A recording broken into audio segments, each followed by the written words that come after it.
سب سے اہم ڈیولپمنٹ آپ سے شیئر کرنے لگے ہیں، اور وہ یہ ہے کہ سپریم کورٹ کے بعد اسلام آباد ہائی کورٹ نے بھی ہاتھ کھڑے کر دیے۔ عمران خان جو سہولت کاری کے لیے گئے تھے نا، وہ آج اسلام آباد ہائی کورٹ میں اس کی سہولت کاری نہیں ہو سکی۔ اسلام آباد ہائی کورٹ نے عمران خان کو جو ہے وہ حکم امتناعی نہیں دیا توشہ خانہ کی کارروائی روکنے کا یا رکوانے کا۔ یہ پہلے چلے تھے سپریم کورٹ میں، سپریم کورٹ نے معاملہ ہائی کورٹ کو بھیج دیا۔ انہوں نے کہا بھائی وہ ہمارا جورسڈکشن نہیں ہے اور وہ ہائی کورٹ ہی اس معاملے کو دیکھے گی، تو آپ ہائی کورٹ میں جائیں۔ تو یہ پھر ہائی کورٹ میں چلے گئے، تو اب ہائی کورٹ نے بھی جو ہے وہ حکم امتناع نہیں دیا۔ انہوں نے براہ راست سپریم کورٹ سے بھی یہ استدعا کر رکھی تھی یا کی تھی کہ ٹرائل کورٹ جو توشہ خانہ کا کیس چل رہا ہے جج ہمایوں دلاور کے پاس، کہ اس کو ٹرائل سے روکا جائے، یہ بات تھی۔ اور مین کہ اسلام آباد ہائی کورٹ نے جو ہمارا معاملہ توشہ خانہ کا معاملہ ہمایوں دلاور کی عدالت کو بھیجا ہے اور کہا ہے کہ عمران خان کا یا ٹرائل مکمل کر کے ریزنز کے ساتھ جو ہے وہ آرڈر دیا جائے، تو یہ اس اسلام آباد ہائی کورٹ کے فیصلے کو رکوانے اور پھر وہ اسٹے آرڈر توشہ خانہ پہ یہ آ گئے تھے سپریم کورٹ میں۔ کل اس پہ سماعت ہوئی تھی سپریم کورٹ میں۔ اسلام آباد ہائی کورٹ میں کیا ہوا وہ بھی میں آپ کو بتاتا ہوں، لیکن کل سپریم کورٹ میں اس پر جو ہے وہ سماعت ہوئی۔ جسٹس یحییٰ خان افریدی اور جسٹس اور جسٹس مسرت ہلالی، یہ دو رکنی بینچ تھا، جسٹس یحییٰ خان افریدی اور جسٹس مسرت ہلالی۔ وہاں پہ انہوں نے یہ استدعائیں کی کہ اسلام آباد ہائی کورٹ کا ہم نے فیصلہ چیلنج کیا ہوا ہے، اور ساتھ ہی جو ہے نا آپ ٹرائل کورٹ کو کی کارروائی کے خلاف حکم امتناع دے دیں۔ تو وہاں پہ یہ بات ہوئی کہ وہ تو تقریباً کنکلیوڈ ہو چکا ہے، تو اب اسٹے آرڈر آپ کا بنتا نہیں ہے، ہم کیسے دے دیں؟ اور پھر جی ہائی کورٹ کو آپ حکم دے دیں۔ تو انہوں نے کہا ہم ہائی کورٹ کو حکم نہیں دے سکتے، یحییٰ خان افریدی نے کہا ہم ریکویسٹ کر سکتے ہیں، آپ کا جورسڈکشن کا میٹر ہے، وہ ہائی کورٹ اس معاملے کو دیکھے گی۔ تو اچھا جی آپ اسٹے نہیں دے سکتے اور حکم نہیں دے سکتے، تو پھر آپ یہ کر دیں کہ اسلام آباد ہائی کورٹ کو کہیں کہ ہماری ساری درخواستیں یکجا سنی جائے، ایک ساتھ سنی جائے۔ انہوں نے کہا ٹھیک ہے یہ ہم کہہ دیتے ہیں۔ تو یوں کل سپریم کورٹ میں جسٹس یحییٰ خان افریدی نے کہ بینچ نے واضح طور کے اوپر اس کو اسٹے نہیں دیا توشہ خانہ کی کارروائی روکنے کے لیے، اور اس نے بھی جو ہے وہ پھر ہائی کورٹ میں چلے گئے۔ تو آج ہائی کورٹ میں سماعت ہوئی۔ پہلے جو سماعت تھی وہ وقفے تک میں چلی گئی، تعطل کا شکار ہو گئی۔ وجہ کہ سپریم کورٹ کا جو کل کا فیصلہ تھا یہ ابھی تحریری طور پہ آیا نہیں تھا، تو اسلام آباد ہائی کورٹ میں اس کے وکلا کچھ بھی کہیں، جج صاحب تو یہ کہہ رہے تھے بھائی کہاں پہ سپریم کورٹ نے کوئی ڈائریکشنز دی ہے، کوئی ہدایات دی ہیں، کوئی ریکویسٹ کی ہے، کچھ کی ہے تو آپ ہمیں بتاؤ۔ اب وہ آرڈر نہیں تھا، تو بعد ازاں سپریم کورٹ کی جانب سے وہ تحریری آرڈر جاری کر دیا گیا۔ تحریری آرڈر جاری ہوا، اس کے بعد سماعت ہوئی۔ تو تحریری آرڈر میں تو ایسا کچھ تھا نہیں، صرف یہی تھا کہ بھائی ان کی تمام درخواستیں یکجا کی جائیں، اور اس کے اوپر الیکشن کمیشن کو بھی اعتراض نہیں ہے، اس کے وکیل کو بھی اعتراض نہیں ہے، اس نے نہیں کیا تھا۔ تو اب اسلام آباد ہائی کورٹ نے کہا کہ ٹھیک ہے، سپریم کورٹ نے کہا یکجا کر کے کیس سنو، تمام درخواستیں، ٹھیک ہے تمام درخواستیں ہم منگوا لیتے اور یکجا کر کے آپ کا کیس سن لیں گے اگلے ہفتے۔ اب تو محرم بھی اور چیزیں بھی ہیں، تو یوں سماعت جو ہے وہ اگلے ہفتے تک چلی گئی۔ لیکن تحریک انصاف کے وکلا سپریم کورٹ سے اسلام آباد ہائی کورٹ سے یہ استدعائیں کرتے رہے کہ جی وہ جب تک فیصلہ نہیں آتا، جب تک جب تک اسلام آباد ہائی کورٹ جو ہے وہ اس معاملے پہ فیصلہ نہیں دیتی، ہماری تمام یکجا درخواستیں جو سپریم کورٹ کے حکم پر اسلام آباد ہائی کورٹ نے یکجا کی ہیں، جب تک اس پر فیصلہ نہیں آتا اس وقت تک جج ہمایوں دلاور کی کورٹ کو، عدالت کو حکم دیا جائے کہ وہ توشہ خانہ کا ٹرائل روک دے۔ یہ استدعا کی گئی تھی۔ تو اس پر جسٹس عامر فاروق کہا یہ پاسبل نہیں ہے، یہ کیسے ممکن ہے، ہم نے خود اس کو حکم دیا ہوا ہے، تو اسٹے نہیں ملا۔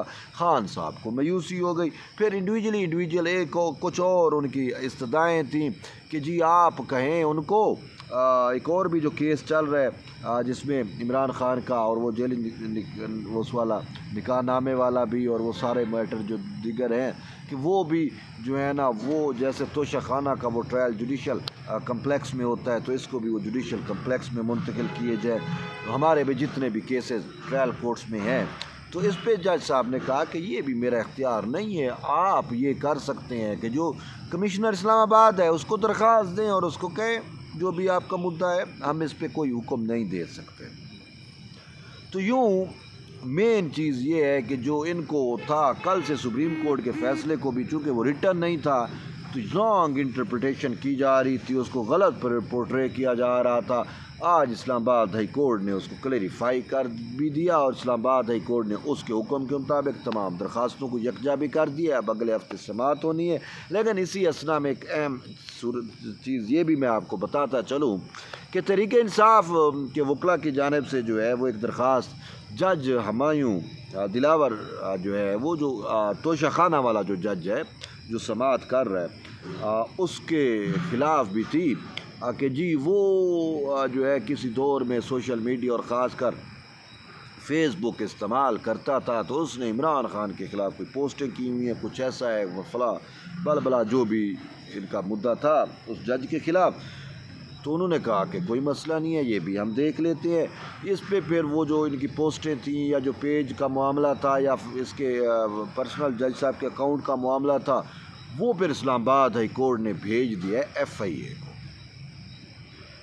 اے کو بھیجا ہے ان کی کہنے کے اوپر, اور ایف آئی اے کو کہا ہے کہ آئندہ ہفتے جب ہم ان معاملات پہ سماعت کریں گے تو آپ اس وقت تک آپ ہمیں ایک رپورٹ بنا کے دے دیں, بتا دیں کہ فرانزک کر کے کہ آپ فرانزک کریں, انالیسس کریں اور ہمیں پھر بتائیں کہ آیا یہ جو اکاؤنٹس ہیں جن کا حوالہ تحریک انصاف کی جانب سے دیا جا رہا ہے کیا یہ اکاؤنٹس واقعی اس جج جسٹس دلاور ہمایوں دلاور سے تعلق رکھتے ہیں یا نہیں رکھتے, یا ان کی حقیقت کیا ہے.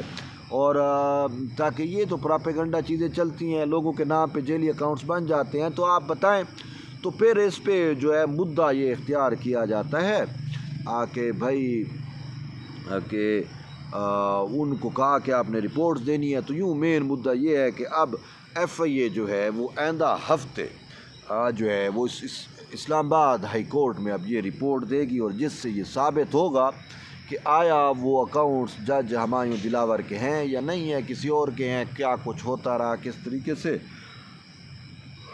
تو یہ حقائق بھی جو ہیں آپ کے اور ہمارے سامنے آ جائیں گے, اور پھر اگلے ہفتے پتہ بھی چل جائے گا کہ مزید ان کی استدعاؤں کا اور ان کی درخواستوں پہ کیا فیصلہ جو ہے وہ کیا جاتا ہے. لیکن مین چیز یہ ہے کہ عمران خان جو سپریم کورٹ سے آج سے امیدیں لگائے بیٹھے تھے اب اس پہ اس کی سہولت کاری نہیں ہو رہی. بینچ ہی تبدیل ہو چکے ہیں.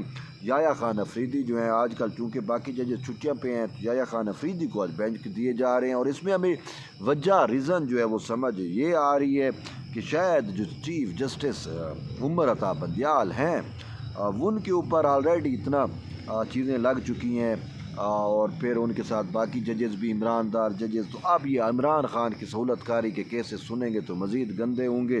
اور ویسے بھی اب یہ خبر گردش کر رہی ہے کہ اپنے چیف جسٹس عمر عطا بندیال نے مانگا ہے جی کہ مجھے باعزت رخصتی دی جائے. اب اس کو باعزت رخصتی ملتی ہے یا نہیں ملتی یہ تو وقت بتائے گا, لیکن باعزت رخصتی مجھے تو نظر نہیں آتی. ان کو ملتی ہے جن کا بابا کوئی عزت ہو, باعزت انہیں کو باعزت رخصتی اسی کو ملے گی نا جس کا کوئی عزت ہو.